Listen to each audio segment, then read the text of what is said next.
All right, so today's lecture is about laws of proposition logic. In the earlier lecture, we have seen what actually the proposition logic is. In that, we understood what is a proposition, what is a statement, and what does proposition logic defines. Now we are moving further with the laws of proposition logic. Proposition, I told you, it is a statement with the truth value either true or false, but not both. That is what the proposition is. Now, moving further, what I have is I'm going to see what the proposition logic laws have. First, these are you all are quite familiar with these particular laws. Commutative law, first one. Commutative law means and says that if we are doing the AND operation or the conjunction to P and Q, if P conjunction Q is there, then that is equivalent to Q conjunction P, right? The vice versa.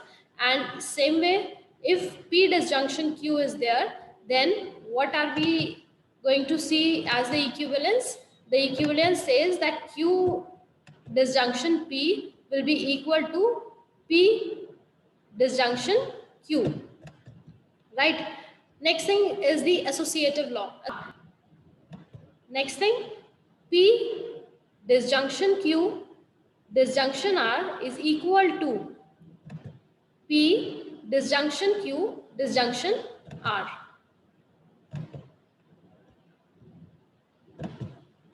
Q disjunction R. First of all, Q disjunction R with the conjunction P is P equivalent to P conjunction Q, Q conjunction P, and disjunction of these both. Similarly, P disjunction Q conjunction R mean to say that P disjunction Q and P disjunction R and both are conjuncted together. So we all know, earlier also I told you that this is what? This is the conjunction or the AND operation, right? This one. And this is the disjunction or the OR operation. Now moving further, next law that is very important for us, that is De Morgan's law. You must have studied De Morgan's law also. So what it is saying that let P and Q be statement variables. Let there be two statement variables that is denoted by P and Q. Then P disjunction Q and whole of negation will be equivalent to negation P conjunction negation Q.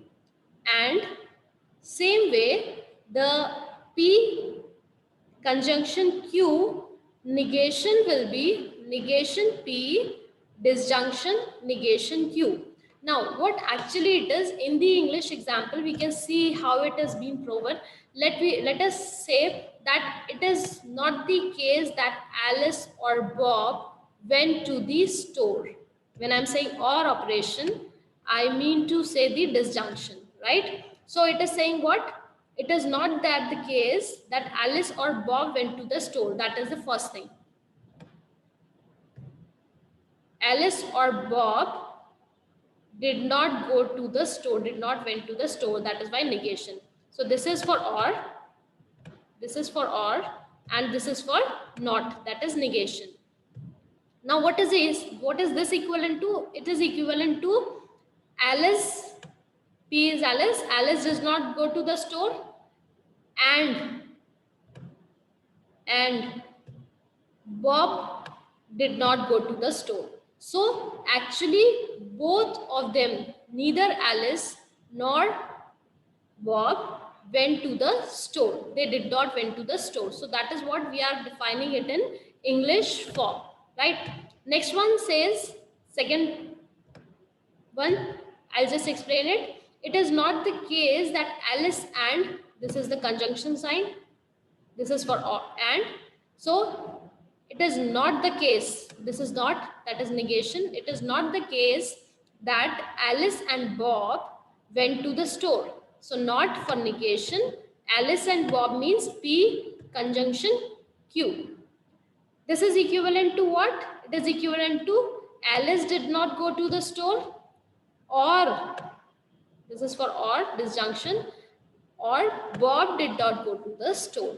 So that is what we are figuring out in the De Morgan's law or in this particular theorem. So that is what the De Morgan's law is. Now moving further, we have so many other proposition logic laws which are stated here as commutative law, associative, distributive, identity law. These three we have already seen. Identity law says P conjunction with true, this is T, that is the truth value true, is equivalent to P.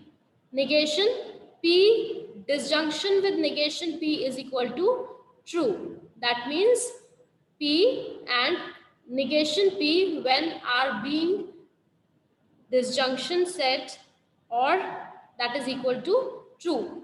Now this is double negation law. Double negation means negation P का भी जब हम negation करेंगे तो obviously this is going to be the actual original P, right? Let's say if P is Ram is honest, right? Negation P is Ram is not honest. Negation of negation P is Ram is honest again. So we are getting the original value, that is P. Idempotent laws, that is P conjunction P is equivalent to P only. De Morgan's we have already seen. Absorption law says P disjunction, and when P conjunction Q disjunction P is equivalent to P only. So these are other different types of statement variables defining the laws. We all know what is tautology. I have told you in the earlier lecture, that is whenever all the interpretations are true, that particular is the tautology, and when all the interpretations are false, then it is called as contradiction, right? So these are the two truth values defining the tautology and the contradiction. Now moving further, we have the implication. I have already told you what is implication, but we are going to understand it in detail with certain types of implications, because we are going to use these particular implications in the further lectures. So let's understand what actually the implication is. Implication is, let's say implication sign is this one, right? A single arrow sign. Now, whenever we are taking an example, if it rains, then Richard brings an umbrella. So the second part, that is Richard brings an umbrella, is depending on the first statement, that is whether it is going to rain or not. So if it rains, this implies Richard brings an umbrella. So let's say this is A, if it rains, and this is B, that is Richard brings an umbrella. So how do we define the B? So that is what we are going to get the A implication B. So let's see here. This is A. If A is true, then B is, if A is true and B is true, the A implies B will be always true. If A is false and B is true, so A implies B is going to be true. How you can find it through this? You can find it through this formula also. Let's say A negation A, negation A will be, let's find it, negation A will be false. This is true. This is false. And this is true. Okay, now I'm going to do the OR operation with negation A and B. So negation A and B OR operation will be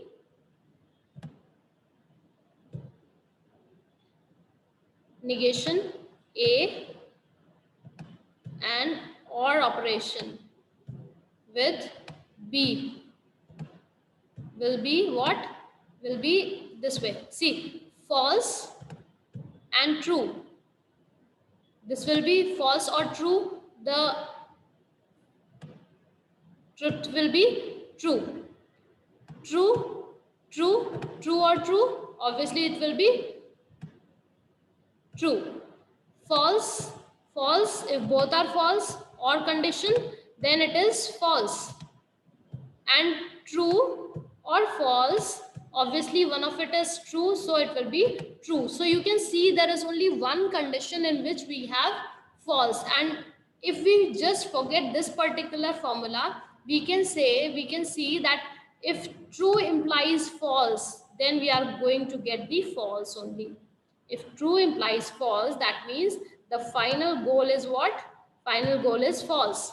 I'll just explain it with this part. See, whenever we have this A implies B, this particular part is called as antecedent. And this particular part is called as consequence. This is antecedent and this is consequence. These have other names also. This is antecedent, hypothesis, or also called as sufficient condition. Now, at the other end, this is called as, B is called as consequent, conclusion, or the necessary condition. So if I say A implies B, A implies B, that means what? That means A is the antecedent or hypothesis or the sufficient condition, and B is the consequent or the conclusion or the necessary condition. So B is the final consequence. Fine. So now we can just read the relationships of this and this. So I think you must have understood this particular part. If the sky is blue, then 5 is prime. If the sky is blue, then 5 is not prime. If the moon is made of cheese, then 5 is prime. If the moon is made of cheese, then 5 is not prime. So this is how the relationships are being defined in the common speech with the hypothesis. This is the hypothesis and this is the conclusion, right? So moving further, this is the basic concept of implication. Now implication have variations in this. We can just see the 4 types of variations: contrapositive, converse, inverse, and negation.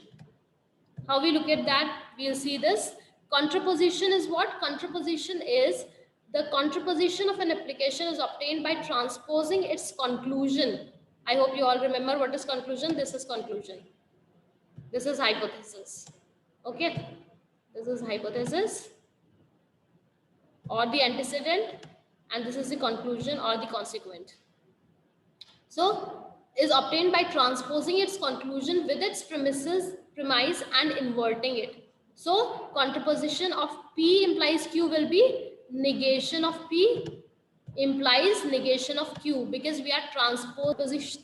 Contrapositive of an implication is equivalent to the original statement. So this is how you get the original statement in contraposition of implication, by transposing its conclusion with its premise. That means what we are going to do, we are transposing its conclusion with its premise.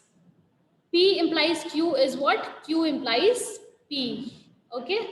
So we are doing what? We are transposing. We are swapping the positions of premise and the conclusion. This is the premise and this is the conclusion. What I have done, I have placed the conclusion here and the premise here. So P implies Q is what? Q implies P. That means if I live in College Park, then I live in Maryland. If I live in Maryland, then I live in College Park. So this is what? This is P.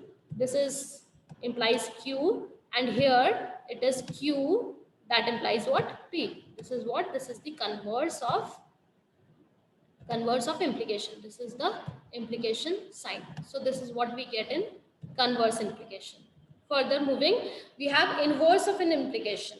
Now what is inverse of an implication? What are we going to do? We are going to negate both the premise and the conclusion.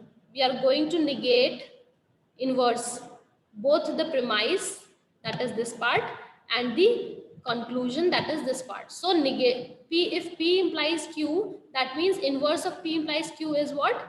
Negation P implies negation Q. Okay.